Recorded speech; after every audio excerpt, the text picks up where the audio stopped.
The other said not a word, but glared upon Robin, with a wicked and baleful look, such as a fierce dog bestows upon a man ere it springs at his throat.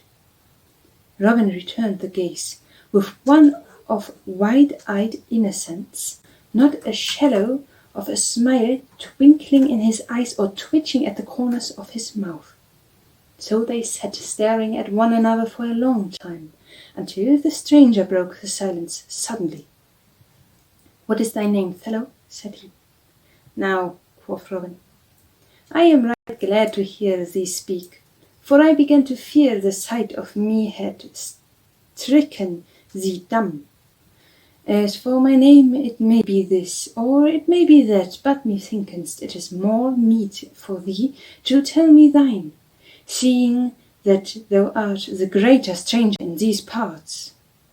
Pray thee, tell me, sweet chuck, why wearest thou thy dainty grap upon thy pretty body?"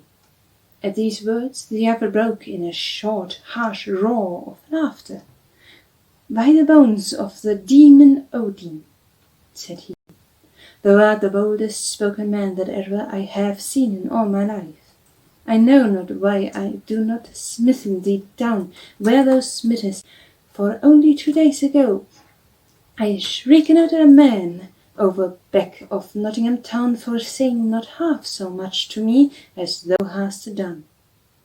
I wear this grap, thou fool, to keep my body warm. Likewise it is near as good as a coat of steel against a common sword truss. As for my name, I care not why knoweth it. It is Guy of Gisborne, and thou mayest have heard of it before. I came from the woodslands over in Herefordshire upon the lands of the bishop of that ilk. I am an outlaw, and get my living by hook and by crook, in a manner that it bootens not now to tell of.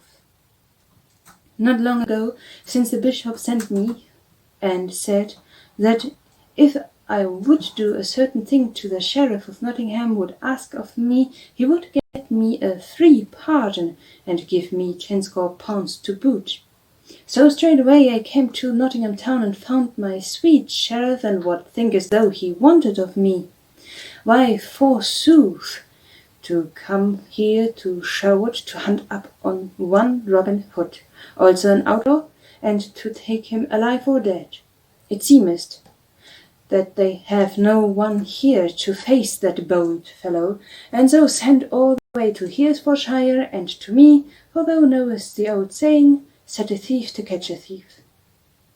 As for the slaying of this fellow, it galleth me not to wait, for I would shed the blood of my own brother for 1/2 or 200 pounds. To all this Robin listened, and as he listened, his grouse rose.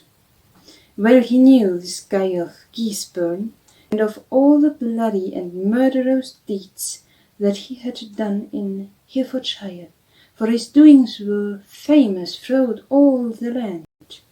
Yet, although he loathed the very presence of the man, he held his peace, for he had an end to serve. Truly, he quoth, I had heard of the gentle doings. Methinkest there is no one in all the world that Robin Hood would rather meet than thee. At this, Guy of Gisborne gave another harsh laugh. Why, quoth he, it is a merry thing to think of one stout outlaw like Robin Hood meeting another stout outlaw like Guy of Gisborne. Only in this case it will be an ill happening for Robin Hood, for the day he met Guy of Gisborne he shall die. But thou gentle, merry spirit, quoth Robin, dost thou not think that mayhaps this same Robin Hood may be better man of the two? I know him right well, and many think that he is one of the stoutest men hereabout. He may be the stoutest man hereabouts, quoth Guy of Gisborne.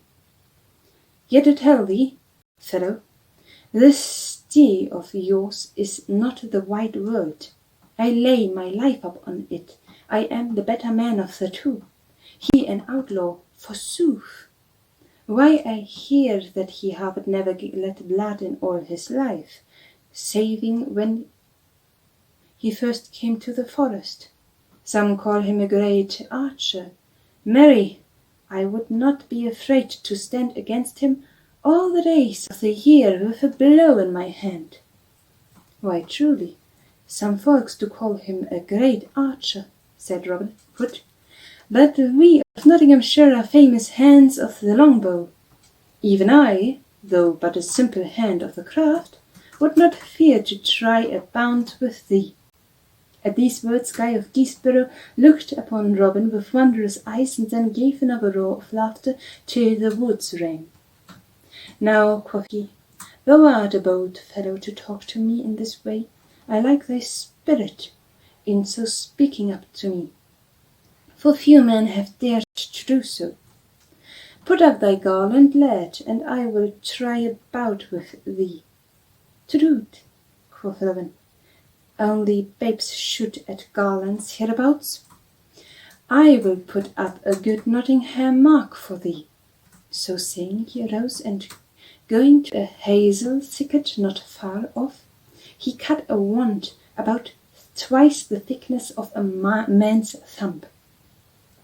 From this he pared the bark, and, sharpening the point, struck it up in the ground in front of the great oak tree. Thence he measured off 80 paces, which brought him beside the tree where the other sat. There, quoth he, is the kind of mark that Nottingham yeomen shot at. Now let me see the split that wand if thou art an archer. But Guy of Gisborough rise. No, out upon it, cried he. The devil himself could not hit such a mark as that.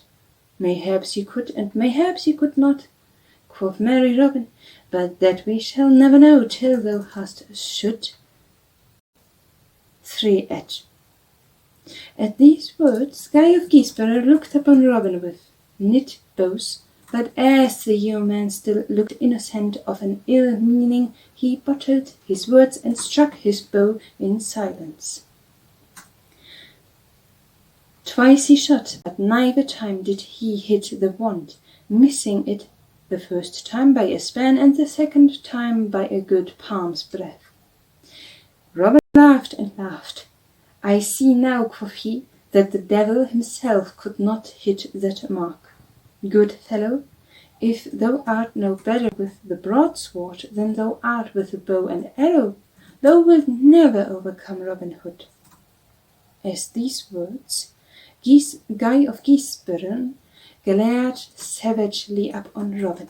Quoth he, thou hast a merry tongue, thou villain, but take care that thou markest not too free with it, or I make it cut out of thy throat for thee.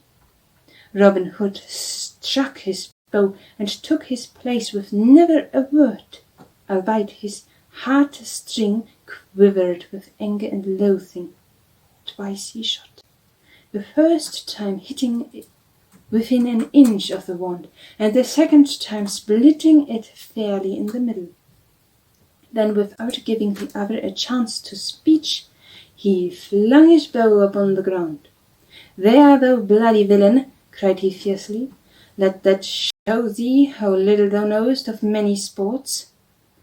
And now look thy last upon the daylight, for the good earth hath been befouled long enough for thee, thou vile beast. This day, Our Lady willing, thou diest. I am Robin Hood. So saying, he flashed forth his bright sword in the sunlight.